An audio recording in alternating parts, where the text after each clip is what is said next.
Hello दोस्तों, मैं मधु आप सभी का स्वागत करती हूँ मेरे चैनल पर। आज मैं एक और प्यारी सी कहानी लेकर आई हूँ, तो आइए शुरू करते हैं। एक गांव में रामू नाम का एक लड़का रहता था। वह भेड़ बकरियां चराया करता था। एक दिन जब वह पहाड़ी पर अपनी भेड़ बकरियां चरा रहा था, तभी अचानक उसे एक शरारत सूझी। अचानक वो जोर जोर से चिल्लाने लगा, भेड़िया आया, भेड़िया आया, कोई बचाओ, भेड़िया मेरी बकरियों को मार रहा है। रामू की आवाज सुनकर आसपास खेतों में काम कर रहे कुछ ग्रामीण उसकी ओर आए।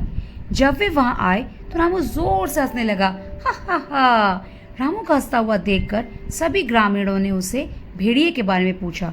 तो रामू ने फिर हंसते हुए कहा, मैं तो बस यूं ही मजाक कर रहा था, असल में यहाँ कोई भेड़िया नहीं आया।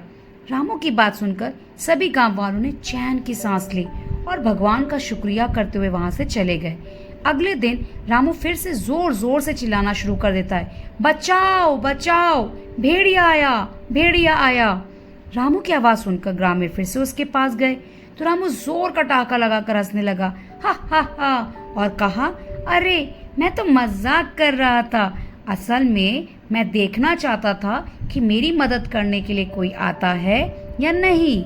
इस बार रामू की बात सुनकर ग्रामीणों को बहुत गुस्सा आया और वो वहां से चले गए। इसके बाद कुछ दिनों तक रामू इसी तरीके की हरकतें करता रहा। ग्रामीण उसकी मदद के लिए आते रहे। एक दिन रामू जब उसी पहाड़ी पर बकरियां चरा रहा था, तभी अचानक सचमुच का एक भेड़िया आया और कुछ बकरियों को मारने लगा। इस बार सचमुच का भेड़िया देखकर रामू बेहद डर जाता है और जोर जोर से जाता है, अरे कोई मेरी भेड़ियों को बचाओ, आज तो सचमुच का भेड़िया आया है, बचाओ बचाओ। इस बार भी गांव वालों ने रामू की आवाज सुनी, लेकिन उन्हें लगा रामू आज फिर से उनके साथ मजाक कर रहा है, इसलिए इस बार कोई भी रामू की मदद करने के लिए नहीं आया। देखते ही देखते भेड़िए ने रामू की सभी भेड़ और बकरियों को मार डाला। रामू अब जोर जोर से रोने लगा तो गांव वाले उसके पास आए। वहां का नजारा देखकर सभी के होश उड़ गए। भेड़िए ने सभी भेड़ों और बकरियों को मार डाला था। इधर रामू चुपचाप बैठकर रो रहा था और अपने किए पे पछता रहा था। तो आज की कहानी से हमें ये सीख मिलती है, कभी भी किसी की भी बेवजह मजाक नहीं करना चाहिए, इससे हम अपनी विश्वसनीयता खो देते हैं। तो आशा करती हूँ कि आज की मेरी ये कहानी आपको पसंद आए।